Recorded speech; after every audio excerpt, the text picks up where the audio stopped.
Welcome to Curiosity Meets the Past, a podcast for curious minds who love learning about the past. I'm Dr. Smitty Nathan, and I'm an archaeologist and your host. In this episode, I'm speaking with Rachel from Inside Archaeology, which is a YouTube channel with a dedicated monthly segment reporting on the latest archaeological discoveries from around the world. Rachel's training includes degrees in Near Eastern and classical archaeology, as well as human osteoarchaeology. She brings her range of expertise to the stories she shares online. In this conversation, we explore some finds that deserve more attention, from self-healing Roman concrete to surprising insights from ancient burials. We also talk about how stories about the past get told and what makes a discovery especially captivating. So, with all the discoveries that you track every month, what's one from the past few years that you think really deserves more attention?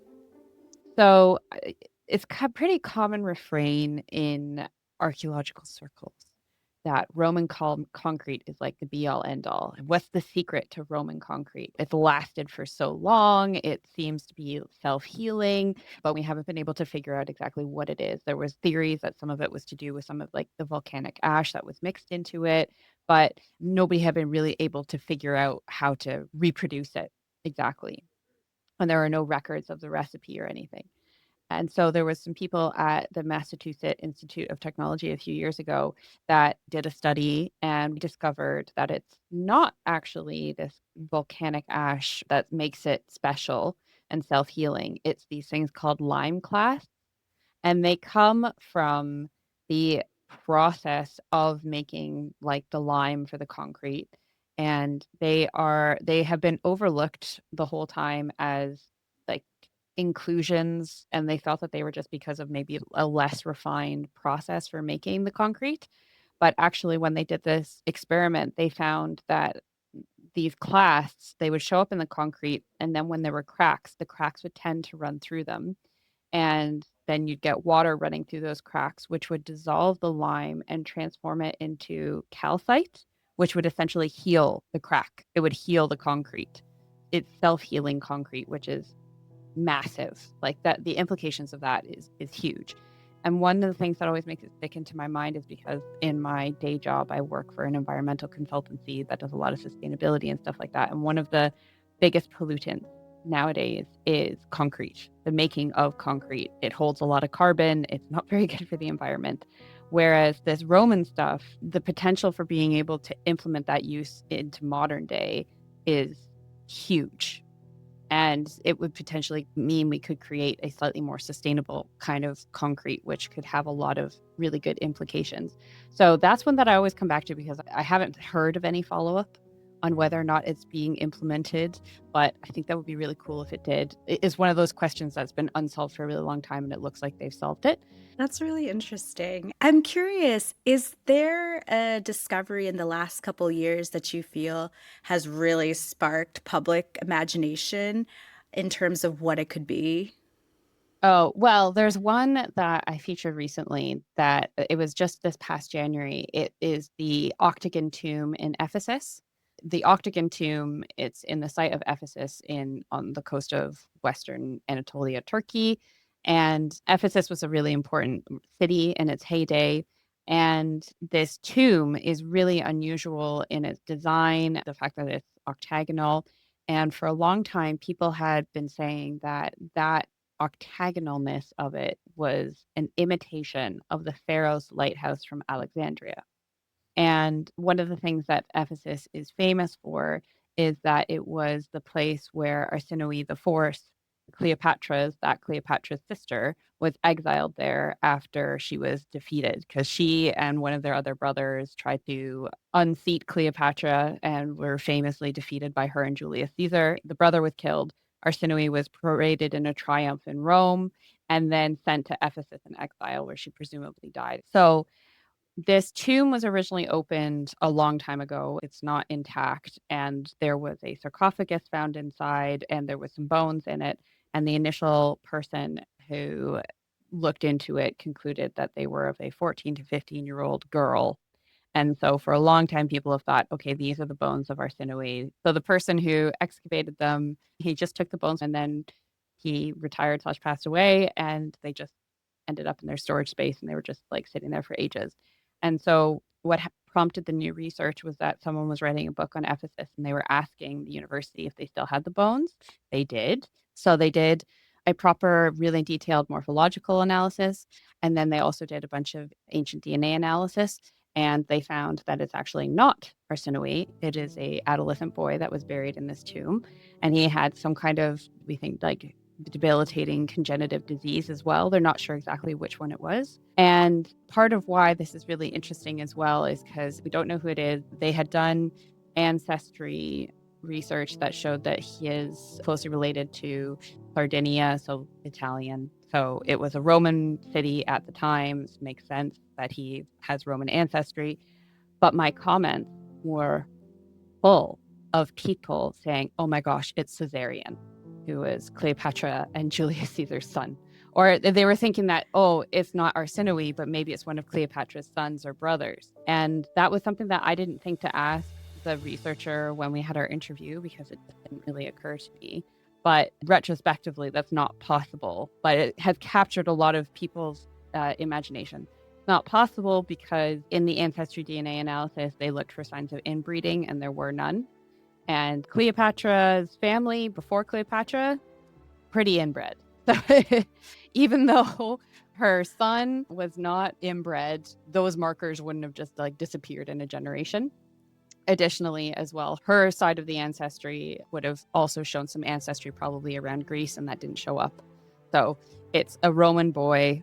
But yeah, that captured a lot of people's imagination. A lot of people were just like, oh my gosh, what if it's someone else who's related to Cleopatra? I so would have wanted that to be true, because being able to establish a relative would have been really useful. So unfortunately, it's not, but it would have been nice. That makes sense. And I do appreciate your segment where you are reporting monthly on new archaeological discoveries. And one part of your segment that I really appreciate is the interviews you have with people who might be related to the project or the discovery that you're talking about. Has there been an interview that has especially stuck with you? So an interview that really stuck with me that I always come back to and think about is one that I did on the Maya child sacrifices at Chichén Itzá. And they did an analysis of some child sacrificial bones from a chultun, which is an underground cistern near the sacred cenote at Chichén Itzá, which had been found in the 1960s. The Maya did do human sacrifice. And they found in 1967 an array of children's bones inside of it, presumably who were sacrificed. And they weren't able to do a lot of osteological analysis on them in terms of sex. They were able to determine that they were children. But the thing about determining sex of a skeleton just by visual analysis, which is what we've been doing for a very long time, is the younger somebody is, the less sexually dimorphic their bones are. So children just don't have those markers that we look for until they reach puberty. And so these children didn't have those markers. So they couldn't really infer anything about that. But there's also this really prevalent idea about the Mayans that they like to sacrifice like young virginal girls. This was something that the researchers mentioned when I interviewed them, this prevalent myth about them. So they went back and they were doing a DNA analysis of these bones. And so they analyzed 64 individuals. It wasn't everyone in the cave because not all of them were well preserved enough to be able to yield DNA for the study. But of all the 64 that were analyzed, they were all male. They were all children. And within the sample, they found 2 sets of identical twins and then a bunch of other sets of closely related males, so either brothers or cousins. And that is like unprecedented. Never found anything like that before. So what they think that this might relate to is rituals and sacrifices involving the Maya hero twins, which is a very long and complicated story. It's most well known from a text called the Popol Vuh. So in the Popol Vuh, there's a set of twins that descend into the underworld and lose a ball game against the underworld gods. They are then sacrificed. One of their heads is put into a tree, and then it impregnates a maiden. She gives birth to a second set of twins, who are the hero twins, and then they go on a variety of adventures to avenge their father slash and uncle.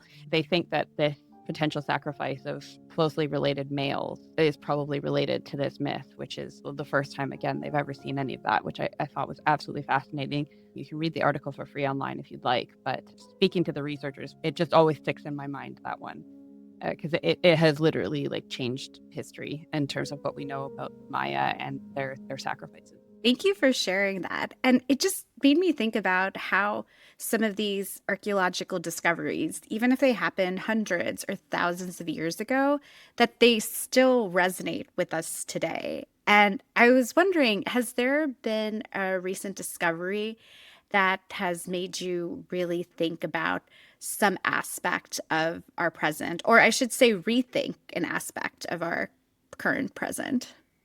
Well, one of the big topics that, goes on at the moment is surrounding gender. There is more and more stuff coming out of the ground that just proves that gender was more fluid than we previously thought that it was in the past. So there's a case on the Isle of Scilly. It's just off Cornwall in the UK. They found a 2,000-year-old grave that had a mix of grave goods with male and female associations. So it was buried with a shield and sword, but then also a brooch and a bronze mirror. So those are each usually for that period assigned and found in graves of specific genders. But here they were found together. It was really unusual.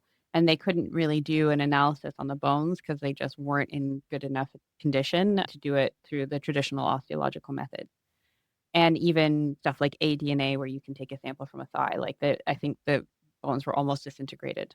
But in these cases, oftentimes the last bone to disappear or into the soil or to disintegrate is your teeth. Your teeth preserve really, really well in the soil. And there's a new type of analysis that's being pioneered at the moment that looks at your dental enamel peptides. They applied this new technique to the teeth, which I think were basically all that was left of this burial. And they found that the burial was female, which has a lot of implications of like, what does it tell us about female warriors from 2,000 years ago? It was a period in this area that was high conflict. There was another one that came out at about the same time from Spain, where there was a tomb that had been found a while back that had tons of really high status items, including a rock crystal dagger, ostrich eggs, and ivory finds. It was very incredibly rich. And again, the bones weren't in very good condition, but due to the high status of the items and everything, they assumed that the occupant was male, and it was called the Ivory Man. And then they applied this dental enamel peptide analysis to the same bones, and they found that it's actually a woman or female, which again, it just completely rewrites the history of this particular find. So far in 2025, has there been a discovery that you wish got a bit more mainstream love? So, one that I think should get a bit more credit is the discovery of the remains of a waka, which is an ocean-going canoe from the Chatham Islands. They're very far away from New Zealand, but they're administered by New Zealand. They're in the middle of the Pacific. And there was a father and his son walking around, and they found some wood that they picked up and then later realized was carved. And they've now uncovered the remains of this ocean-going canoe, which had been, I think, ritually shattered and broken up in the remains of this creek in the Chatham Islands. And it's unprecedented. They've never found anything to that scale of preservation, that much of it. I think there's also potentially a link to some local stories of like local indigenous stories that might mean they can actually identify the actual canoe or who owned it. They're not sure entirely how old it was yet, but they're doing the radiocarbon analysis. And that is just a really cool one. And I had a lot of comments from people saying that that was their favorite discovery of the month, slash that they were really excited to see that in the news because it's just not really being covered anywhere else. Has there been a recent discovery that's made you go down a research rabbit hole? Like you couldn't help yourself. You were just so curious about it. So you might have seen the claims of some guys that they found a bunch of stuff underneath the pyramid of Khafre recently. Mm. Yeah, using a allegedly new technique of radar or a new application of radar software and artificial intelligence. The archaeological community at large wasn't necessarily taking it seriously and why it's kind of a suspect discovery. But I wasn't going into too much detail, partially because there wasn't a lot of detail at the time when I wrote the video that was out about it. Ironically, I couldn't do it as thoroughly as I might have liked because they haven't officially published a paper on their new claims so that you can't actually look at it in detail. They've just presented it in a 4-hour conference that at best is quite vague. So you just have to go off of what they said.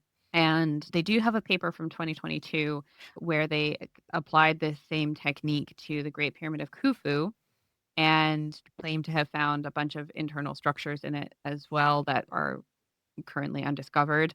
The radar technique, as far as I can see from what other people who are more experienced in it are saying, is well, it's not been proven. It's never been used by anybody except this team, and it's not been independently verified. Everywhere that they've tried to use it is either places that they conveniently aren't going to get permission to excavate, or it's for a completely different purpose on a different type of structure, or they already know what they're looking for. And radar data is incredibly easy to misinterpret and to like see what you want to see in the data.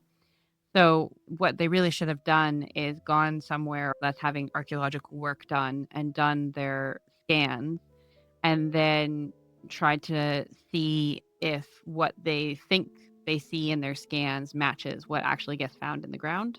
So they're not going in with a preconceived notion of what they're going to find. Yeah, so that one kept me up for quite a while and captured my attention until I could write the video, get it all out of my system, and then I'm not going to think about it again until they release a paper that's peer reviewed. So, from my experience with archaeological fieldwork and research, it takes time. And even if you have an initial discovery, there's a lot of follow up work. So, is there a recent discovery that you're really excited to see the progress of? I am following a few stories quite closely to see if there's any follow up. And I always say to all the people that I interview a lot of the time, let me know when there's an update. I did the interview with the team who found a mass Roman war grave of 150 individuals. And they finished the excavation, but they're just now doing the osteological analysis.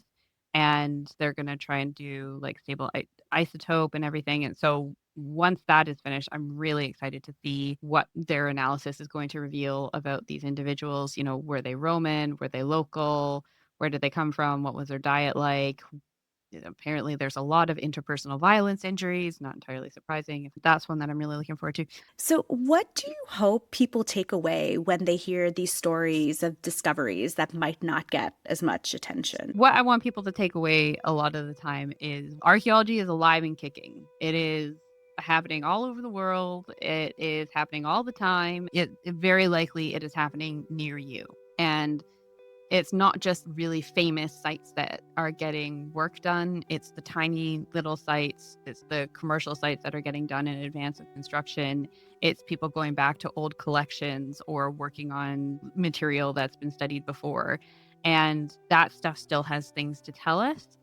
And I think that's sometimes a popular misconception that people have, that we found everything important that there is to find. That's certainly not the case. And there's no way we can even know that. So there's also lots of room for everybody to come and be involved and learn about it and connect with it. So yeah, that's what I want people to take away. One of the biggest takeaways from this conversation is that archaeological discoveries aren't just about what's found. They're about how we interpret, question, and share those finds with others. If you'd like to learn more about Rachel's work, you can check out her YouTube channel, Inside Archaeology. You'll find the link in the show notes, along with a link to a full transcript of this episode. And if you're curious to dig deeper and learn how Rachel goes about finding her stories, she shares that and more in a Patreon-exclusive video. Our Patreon is free to join and gives you access to all of our bonus content. If you'd like to support the podcast monetarily, we'd of course appreciate that too. Thanks so much for listening and cultivating your curiosity with us. We'll see you soon.